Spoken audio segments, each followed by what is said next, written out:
Your mind does not break in one dramatic moment. It weakens in small, daily habits. Not because you are flawed, not because you lack discipline, but because certain patterns slowly drain your inner strength. You can feel it. You wake up tired even after sleeping. You overthink small decisions. A single comment ruins your mood. You avoid difficult conversations. You scroll instead of acting. It feels subtle, but accumulates. In Buddhism, mental strength is not aggression. It is steadiness.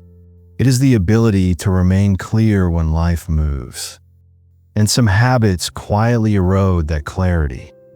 The Pali word for mental strength is siddha bhavana, the cultivation of mind. Not forcing it, cultivating it. Like a garden, what you tend grows. What you neglect weakens. This is Bodhi ripple, simple Buddhist wisdom for real life.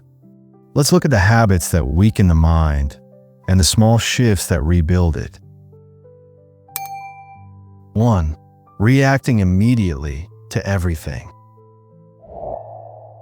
The mind becomes weak when it cannot pause.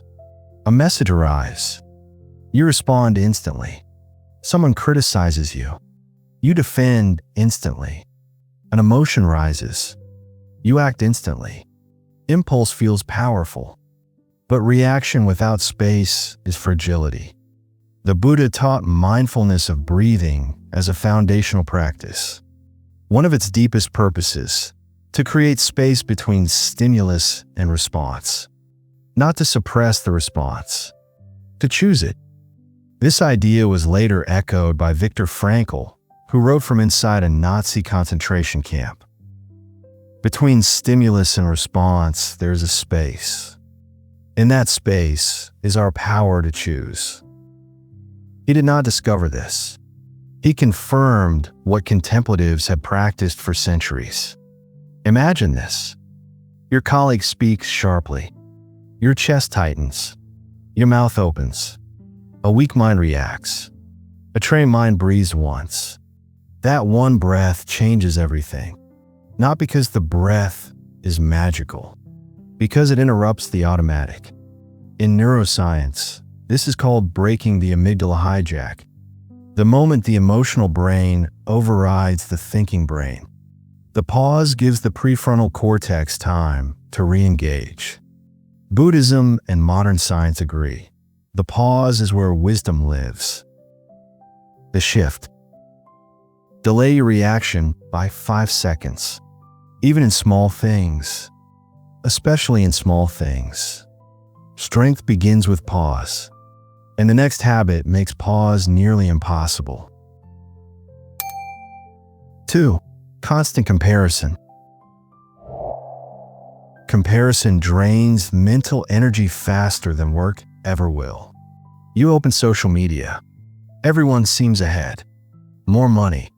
More discipline. More peace. Comparison whispers, you are behind. In Buddhism, this is called papanka, mental proliferation. The mind takes a single moment and expands it into a story about lack, about inadequacy, about falling short. And the story is always built on incomplete information. You are comparing your real life to someone's curated moment, your Monday morning to their Saturday highlight, your internal world to their external presentation. Picture this. You had a productive morning. Then you see someone announcing a huge success. Suddenly your morning feels worthless. Nothing changed except your comparison. The Buddha pointed to this directly. He taught that suffering arises not from circumstances, but from craving and aversion, wanting what we don't have, resisting what we do. Research confirms this too. Social psychologist Leon Festinger first documented social comparison theory in 1954. He found that upward comparison, comparing yourself to those perceived as better, consistently reduces motivation and increases distress. The Buddha saw this 2,500 years earlier. The shift. Notice comparison without believing it.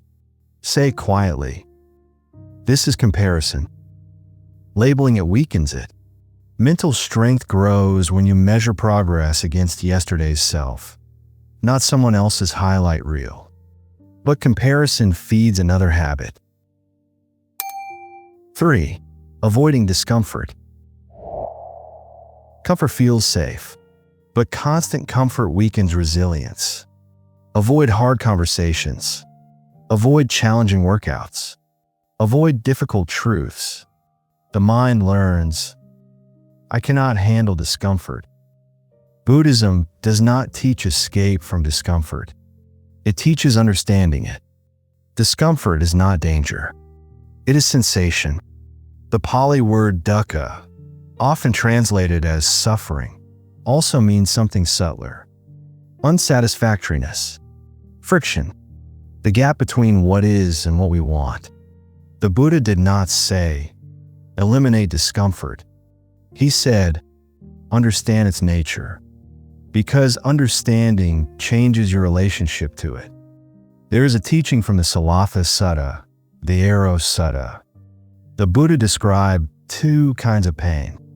The first arrow is unavoidable, the discomfort itself. The second arrow is the resistance, the suffering we add by fighting the first. Most of our weakness comes from the second arrow. Imagine postponing a difficult phone call for days. The anxiety grows bigger than the call itself. When you finally make the call, it lasts 3 minutes. You spent 3 days suffering an imaginary version. This is what psychologists call experiential avoidance. And research consistently shows it amplifies, not reduces, distress. The shift. Move toward one small discomfort daily. Not dramatically, gently. If you remember one thing, remember this. Mental strength grows by staying present with small discomforts, not by avoiding them. And what you feed daily shapes what you become.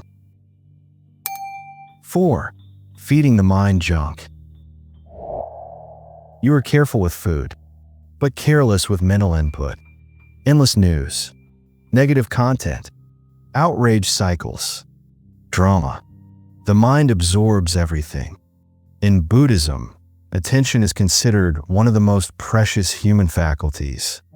The Pali word is manasikara, the directing of the mind. Where attention goes, energy flows. And whatever you attend to repeatedly shapes the grooves of your mind. This is not metaphor. Neuroscience calls it Hebb's law. Neurons that fire together, wire together. Every piece of content you consume is training your mind, intentionally or not. Outrage trains a mind prone to outrage. Anxiety-inducing news trains a mind prone to anxiety. Imagine watching negative content before sleep. You lie in bed. Thoughts race. You wake heavy. Not because you are weak, because you fed the mind what it then rehearsed through the night. Studies on pre-sleep media exposure show that emotionally activating content, especially content involving conflict or threat, increases cortisol levels and disrupts slow-wave sleep. The mind does not switch off. It processes. The shift. Curate your input like your diet. Reduce noise. Choose depth over volume. A clear mind needs clean input, and clarity also weakens when you try to control everything. 5. Trying to control what you cannot. You replay conversations. You predict outcomes. You try to manage other people's emotions. Control feels like safety, but it creates tension. The Buddha spoke often of anicca, impermanence, not as a pessimistic idea, as a liberating one. Everything changes. Resistance to that fact is the root of enormous suffering. Trying to freeze life exhausts you. The Stoics arrived at a similar truth centuries later. Epictetus called it the dichotomy of control. Some things are in our power, and some are not. Buddhism and Stoicism meet here, not because they copied each other, but because they observed the same human mind and found the same pattern. Think of weather. You cannot control the rain, but you can carry an umbrella, and you can stop resenting the sky. The suffering is rarely in the rain itself. It is in the argument with rain. The shift. Ask, is this within my control? If not, release the grip slightly. Not by pretending it doesn't matter, but by redirecting energy to what you can actually influence. Mental strength is flexible, not rigid. Inflexibility disappears when identity becomes rigid. 6. Clinging to a fixed identity. I'm just like this. I can't change. This is who I am. Identity can become a prison. Buddhism teaches anatta, non-self. This is perhaps the most misunderstood teaching. It does not mean you do not exist. It means that what you call self is not a fixed, unchanging thing. It is a process, a flow, a river, not a rock. The Milindapanha, an ancient Buddhist text, uses a beautiful analogy. King Milinda asks the monk Nagasena, "Are you the same person you were as a child?" Nagasena lights a flame and asks, "Is the flame now burning the same as the one lit an hour ago?" Neither yes nor no is fully correct. There is continuity without rigidity. When you cling to a fixed identity, you freeze the river. Imagine believing you are bad at public speaking. You avoid opportunities. You interpret every stumble as confirmation. The belief becomes truth, not because it is true, but because you stop testing it. Carol Dweck's research on fixed versus growth mindset mirrors this Buddhist principle precisely. A fixed mindset treats qualities as permanent. A growth mindset treats them as trainable. Buddhism taught this long before it had a name. The shift. Add the word currently. I currently struggle with this. That one word opens possibility, and possibility dies when you constantly replay the past. 7. Rehearsing old pain. The mind replays what hurt you, over and over. You relive arguments, embarrassments, failures. The body reacts each time as if it's happening now. Cortisol rises. The jaw tightens. The chest closes. This is how mental energy drains. Neuroscientists call this process rumination. Research by Susan Nolan Hoeksema at Yale found that rumination, passively and repetitively focusing on distress and its causes, is one of the strongest predictors of prolonged depression. The mind keeps returning to the wound, not to heal it, but because it hasn't found a way to release it. In Buddhist mindfulness practice, thoughts are seen as mental events, not commands, not truths, not permanent residents. They arise. They pass. Like clouds. The Zen teacher Shunryu Suzuki said, "Leave your front door and back door open. Let thought come and go. Just don't serve them tea." The shift. When a memory repeats, say gently, "Past." Return a breath. You are not your memories. You are the awareness noticing them. But overthinking can convince you that you are. 8. Living in constant mental noise. Silence feels uncomfortable, so you fill every gap. Podcasts while walking, scrolling while eating, music while showering, background television just for company. Stillness becomes unfamiliar.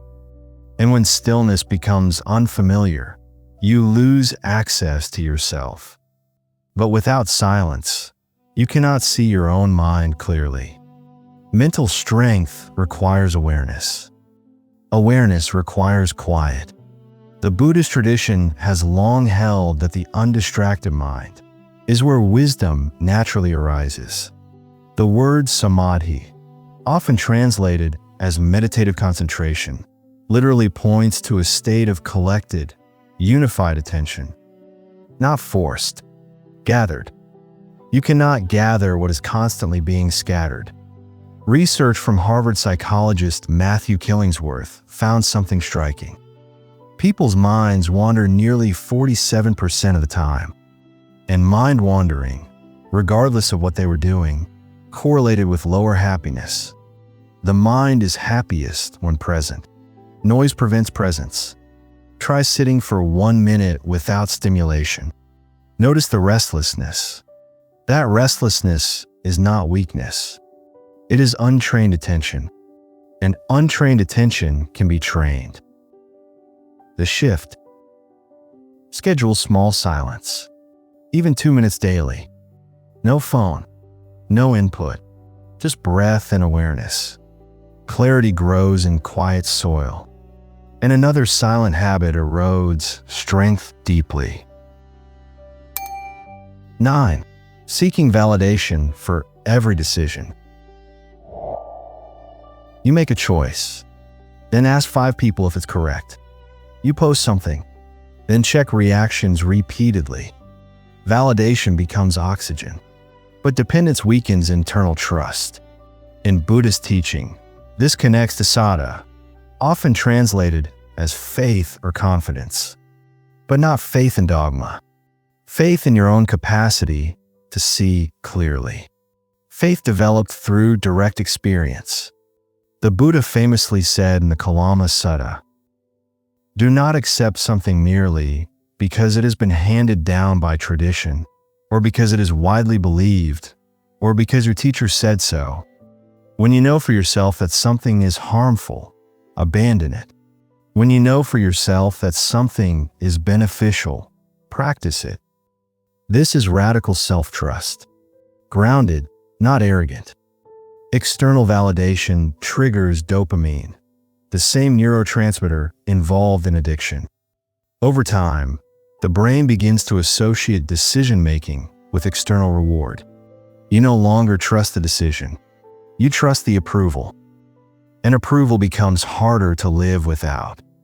Imagine deciding something small without asking anyone. Just observing the result. Being wrong occasionally. Learning from that. Confidence grows slowly through self-trust, not through being right, but through discovering you can handle being wrong. The shift. Make one small decision daily without external input. Let the result be your teacher.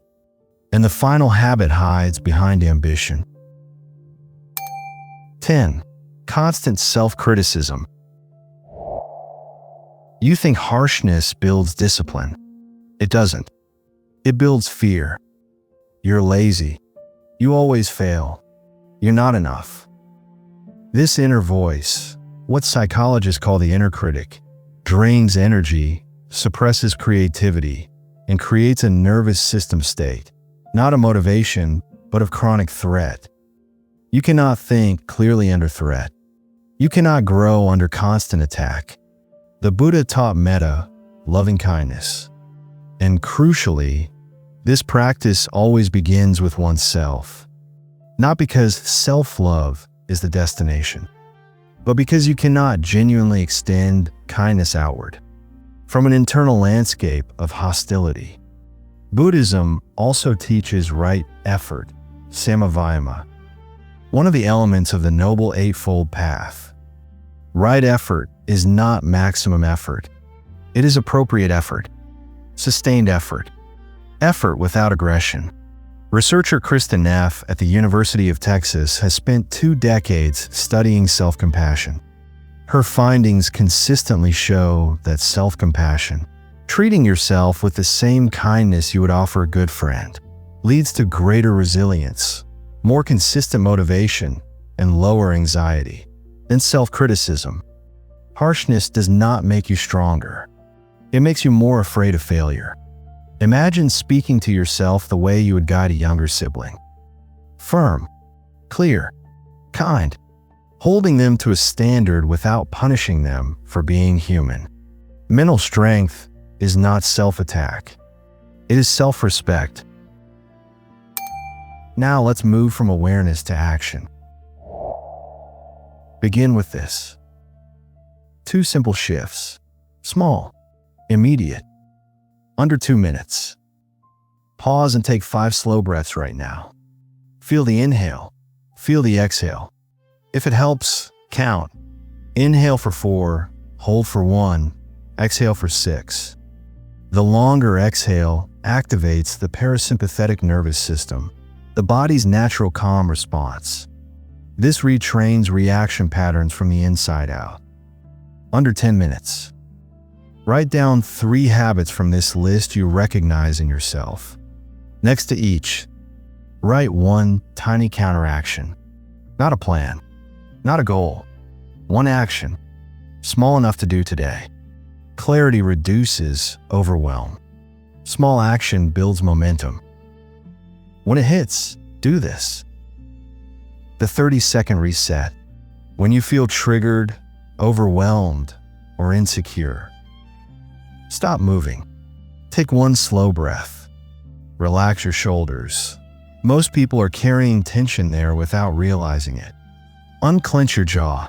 Say internally, "This is just a moment." 30 seconds interrupts the spiral. Not perfectly, but enough. Where we get stuck. A few gentle warnings. Try to fix all habits at once. Focus on one. Turning awareness into self-judgment. Notice without attacking. Expecting instant transformation. Strength builds gradually, like muscle. Using mindfulness to suppress emotions. Feel, don't bury. Suppression is not equanimity. Suppression stores. Equanimity observes. Comparing your healing speed to others. That's another trap. Practice without pressure. A quiet routine that changes everything. 10 minutes daily. Minute 1 to 2. Sit upright with a tall spine. Focus on natural breathing. Not controlled breathing. Just observe breathing. Minute 3 to 5. Notice thoughts. Label them softly. Thinking. Not judging the content. Just noting the process. Minute 6 to 8. Observe body sensations without reacting. Tightness. Warmth. Tingling. Just sensation. Nothing to fix. Only to notice. Minute 9 to 10. Ask gently, "What does my mind need today?" Not what your schedule needs. Not what others need. What does your mind need? Listen. No music. No guidance. Just awareness. Consistency matters more than duration. 10 minutes daily for 30 days. We'll do more than 2 hours once a week. The mind responds to rhythm, not to occasional intensity. Over weeks, you will notice something subtle. More space. Less reactivity. A quiet steadiness that wasn't there before. Mental strength is not loud. It is calm under pressure. You do not become strong by forcing yourself to be unbreakable. You become strong by understanding how your mind works and gently training it. The Buddha did not promise a life without difficulty. He pointed to a way of meeting difficulty without being destroyed by it. That is what these practices build, not armor. Roots. Thank you for watching Bodhi Ripple. Which of these habits do you recognize most in yourself right now? Share it in the comments. Not to confess, but to begin. Naming it is the first act of training it. If this helped you, like the video and subscribe for more steady guidance. Your mind is not weak. It is simply waiting to be trained.